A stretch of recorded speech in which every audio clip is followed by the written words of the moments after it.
Part 6। एक नन्हा फूल। भोर की पहली किरण एक लंबी यात्रा करके धरती की ओर बढ़ रही थी। भोर मतलब सुबह की पहली किरण, मतलब सूरज की पहली किरण। लंबी यात्रा करने से मतलब कि सूरज और धरती के बीच में बहुत ज्यादा दूरी है, तो उसके बाद वो धरती पर आ रही है, तो इसलिए लंबी यात्रा इस्तेमाल किया गया है यहाँ पर शब्द। जैसे ही उसने बेला के एक पौधे की कली को छुआ, वह तुरंत ही छोटे से सुकुमार फूल के रूप में बदल गई।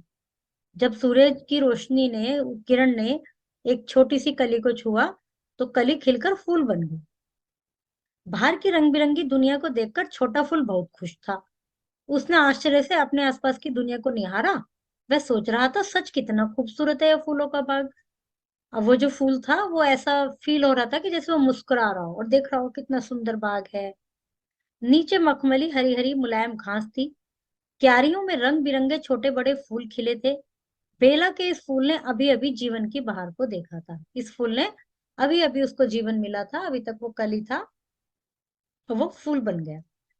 उसने अपने साथियों से कहा, आहा देखो भाइयों, कैसी अच्छी और ठंडी ठंडी हवा चल रही है। जब हमारी डाली हिलती है तो झूला झूलने में कितना मजा आता है। जैसे हम झूलते हैं ना, हमें झूलना अच्छा लगता है, वैसे ही फूल की डाली हिल रही है हवा में, तो उसको भी मजा आ रहा है झूलने में। फूल की बात सुनकर दूसरे फूलों ने कहा, इतना खुश मत हो, कुछ देर खुश हो जाओ। लोगों के बाग में आते ही लोगों के बाग में आते ही क्या होगा? छोटे फूल ने गर्दन उचकाकर मासूमियत से पूछा। तुम स्वयं ही समझ जाओगे, उसके पास ही लगे एक अन्य फूल ने कहा। मतलब उन फूलों को क्या लग रहा है कि हो जाओ, अभी खुश हो जाओ, जैसे ही लोग बाग में आएंगे तो फिर देखना क्या होगा। उसने कहा, क्या होगा भी कि देखना, खुद ही समझ जाना। छोटा फूल कुछ समझ तो नहीं पाया, किंतु सहम अवश्य गया। अब उसे डर लग गया बेचारे को, उसे पता नहीं कि क्यों कह रहा है यह ऐसा, पर उसको डर गया। किसी के कदमों की आहट सुनकर वो पत्तों के बीच दुपक गया। ऐसा फील हुआ जैसे कोई आ रहा है और वो पत्तों के बीच में दुपक गया फूल। उसने डरी डरी नजर से इधर उधर देखा, तभी उसे हाथ में थैला लिए एक स्त्री अपनी ओर आती दिखाई दी।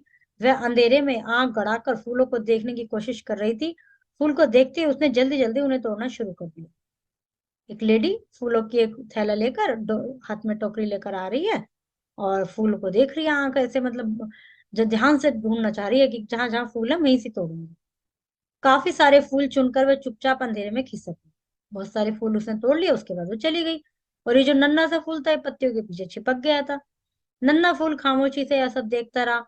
काफी देर बाद सांस जुटाकर वह धीरे से अपने पड़ोसी फूल से बोला, मित्र, तुम अपनी शाखा पर सुरक्षित हो ना? उसने अपने दूसरे वाले से पूछा जिनसे थोड़ी देर पहले बात कर रहा था कि भी तुम हो ही? हाँ, और मुझे प्रसन्नता है कि तुम भी अभी तोड़े नहीं गए हो। उसने कहा कि भी मैं आपको, चलो तुम भी हो, अच्छी बात है।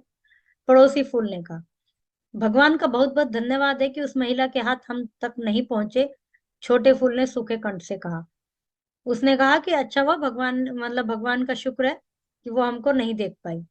डाली पर झूला झूलने पर उसका सारा जोश अब फीका पड़ चुका था। ठंडी हवा, साथ के फूलों की मीठी मीठी सुगंध, चिड़ियों की चहचहाट, कुछ भी अब उसे अच्छा नहीं लग रहा था। उस अभी अभी तो उसे नया जीवन मिला था और अब उसे बचाने की कोशिश शुरू हो गई थी। मतलब अभी अभी तो वो कली से फूल बना है और अभी उसको दुपकना पड़ रहा है कि भाई कोई तोड़ ना ले। एक बार फिर किसी के आने की आहट सुनाई दी। इस बार छोटा सा बच्चा आया और फूलों पर टूट पड़ा। नन्हा फूल एक बार फिर सहम गया। अब एक छोटा बच्चा आया, वो भी फूल तोड़ रहा है फटाफट फटाफट। उसे लगा कि इस बार वह नहीं बचेगा। उसने इस लड़के को ताबड़तोड़ फूल तोड़ते हुए देखा। कुछ फूल लड़के के हाथों की पॉलिथीन में गए, कुछ नीचे जमीन पर गिर गए। नन्हे फूल ने घबराकर अपनी आंखें बंद कर ली।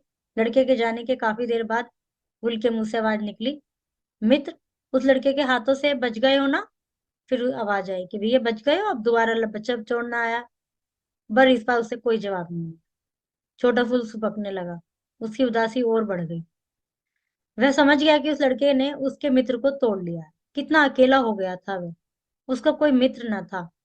तभी बड़ी तेजी से एक गेंद आई, उसकी डाली से टकरा गई। गेंद के पीछे पीछे एक 5-6 वर्ष का बच्चा दौड़ता हुआ आया और अपनी गेंद उठाने के लिए नीचे झुका।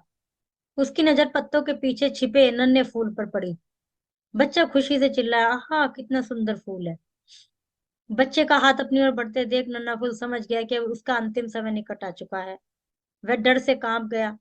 उसने अपनी आंखें मूंद ली। उसे लगा कि अब, हाँ शायद अब या नहीं बचेगा। लेकिन यह क्या, बच्चा तो उसे अपनी कोमल उंगलियों से सहला रहा था। बच्चे ने फूल तोड़ा नहीं, उसे तो बहुत अच्छा लगा। वह मीठी आवाज में बोला, डरो नहीं प्यारे फूल, मैं तुम्हें तोड़ूंगा नहीं, मैं तुम्हारा मित्र हूँ। मुझे तुम पेड़ पर खिले हुए ही अच्छे लगते हो। फिर छोटे फूल ने डरते डरते छोटे बच्चे से बताया कि किस तरह उसके साथ बहुत से साथियों को तोड़ा जा चुका है। छोटे बच्चे ने कहा, मुझे पता है कि हमारा पर्यावरण पेड़ पौधों के कारण ही शुद्ध रहता है। तुम तो मेरे मित्र हो, और मैं अपने मित्रों को बेवजह क्यों तकलीफ दूंगा। इतना सुनते ही छोटे फूल ने अपनी सभी पंखुड़ियां हिलाई, हिलाकर उसको धन्यवाद दिया। वह खुश था कि जो बात बड़े बूढ़े नहीं समझते, वह बात यह छोटा सा बच्चा समझता है। यह केवल एक फूल की ही बात नहीं है, यह पर्यावरण को शुद्ध रखने की शुरुआत थी। उस एक बात से पूरा फूल बाग फिर से पल भर में महक उठा। उसकी बात सुनकर, बच्चे की बात सुनकर सभी फूलों को लग गया कि भाई ये तो अच्छा बच्चा है, ये हमें नहीं तोड़ेगा। और सारे फूल खिलने लगे, हिलने लगे इस तरह से, हवा के कारण। शुद्धलेखन, शब्दार्थ। नन्हे फूल का जन्म कब हुआ था? भोर की पहली किरण पर। सबसे पहले बाग में फूल तोड़ने कौन आया था? एक औरत आई थी। एक सुबह सूर्य की पहली किरण ने किसको छुआ? एक कली को। क्यारियों में केवल पेड़ पौधे थे? नहीं, छोटे बड़े रंग बिरंगे फूल थे। हाथ में थैला लेकर कौन आया? एक स्त्री। बच्चा फूल को हाथ में लेकर क्या करने लगा? सहलाने लगा। भोर की पहली किरण, एक लंबी यात्रा। क्यारी में रंग बिरंगे फूल खिले थे। किसी के कदमों की आहट सुनकर नन्हा फूल पत्तों में दुबक गया। गेंद के पीछे एक 5-6 वर्ष का बच्चा दौड़ता हुआ आया। पेड़ पौधे पर्यावरण को स्वच्छ रखने में सहायक है। इतना मत इतराओ, कुछ देर खुश हो जाओ, एक दूसरे पड़ोसी फूल ने कहा। भगवान का बहुत बहुत धन्यवाद कि उस दुष्ट स्त्री के हाथ हम तक नहीं पहुंचे, ये पड़ोसी फूल ने कहा। मित्र, उस लड़के के हाथों से जब बच गए हो ना, ये छोटे फूल ने कहा। मैं तुम्हारा मित्र हूं, ये छोटे बच्चे ने कहा। सी आंसर की फॉर दिस क्वेश्चन आंसर। अब बात करते हैं भाषा एवं व्याकरण कौशल। वचन, एक वचन और बहुवचन। किसी शब्द से हमें ज्ञात होता है कि वो एक है या बहुत सारे। जो एक होता है तो एक वचन कहलाता है, बहुत सारे होते हैं तो बहुवचन कहलाता है। जैसे पुस्तक, पुस्तकें। गाड़ी, गाड़ियां। घड़ी, घड़ियां। पंखुड़ी, पंखुड़ियां। अब इनके वचन बदल कर लिखिए। नीचे दिए गए चित्रों के वचन बदल कर लिखिए। मालाएं, बोतलें, लड़कियां, जूते। हमें फूल क्यों नहीं तोड़ने चाहिए? क्योंकि फूलों से हमारा पर्यावरण शुद्ध होता है, स्वच्छ होता है, अच्छे लगते हैं। हमें उनको तोड़कर उनकी खूबसूरती को खत्म नहीं करना चाहिए। नन्हा फूल बार बार क्यों डर जाता? कि कोई इसको तोड़ ना ले, इसलिए डरता था। इनके नाम लिखने हैं, एक फूल बनाकर उसमें कलर भरना है। Okay, now your chapter is completed.